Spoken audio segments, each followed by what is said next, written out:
Hey Group 2, welcome back. It's day 4 now, and so we're going to go ahead and take a look at our algae culture that we set up 2 days ago. This algae's been in here growing for about 48 hours now, so we want to take one more measurement to determine how much algae's in here, and then by comparing what was in here today versus 2 days ago, we can see how that algae is growing. So first, to get that value, we have to do that same protocol that we did earlier by using the Secchi stick to measure the biomass. So in reference here, we're on day 4 worksheet. On the top, it should say part 1, sampling your algal culture for the second time, okay? And so there's 2 lines. The first line here is your day 2 data. So if you have that from before, go ahead and move that down here and go ahead and insert that. And we're actually talking about your day 2 data here in a second as well if you don't have it. And so we're gonna fill out that second line here. So I've got your culture. We're going to give it a good shake, and we're going to use our skirted falcon tube.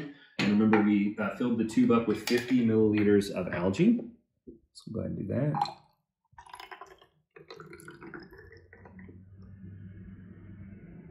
Okay.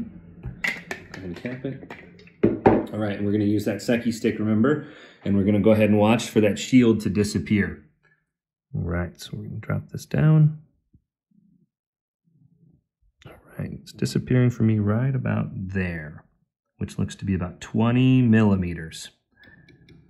Okay, so if we go back to our worksheet, we have group number. You guys are group 2.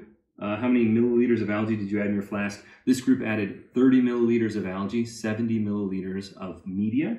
And your Secchi stick reading for day 4 down here at the bottom will be 20 millimeters. And so we use this value, remember, with the algae biomass estimator, which I have here, to figure out exactly how much algae you now have in your culture. So if we reference what we did 2 days ago, your value was 25 millimeters, and that corresponded to 250 milligrams of algae per liter of culture. And today we got 20 millimeters. So that actually moves tables, and we go all the way down to this other side here at row F, 20 millimeters, and that corresponds to 430 milligrams of algae per liter, which is pretty cool. So if you compare that from 250, we went to 430, and so we actually saw some pretty good growth in your culture.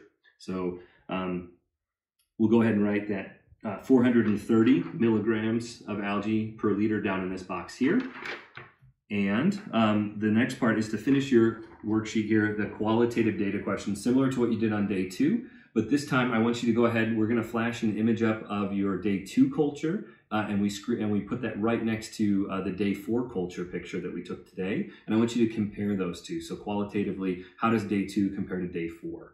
And then after you finish that portion of the qualitative data, stick with us because we're gonna go ahead and walk through how to calculate growth rate next. All right, thanks.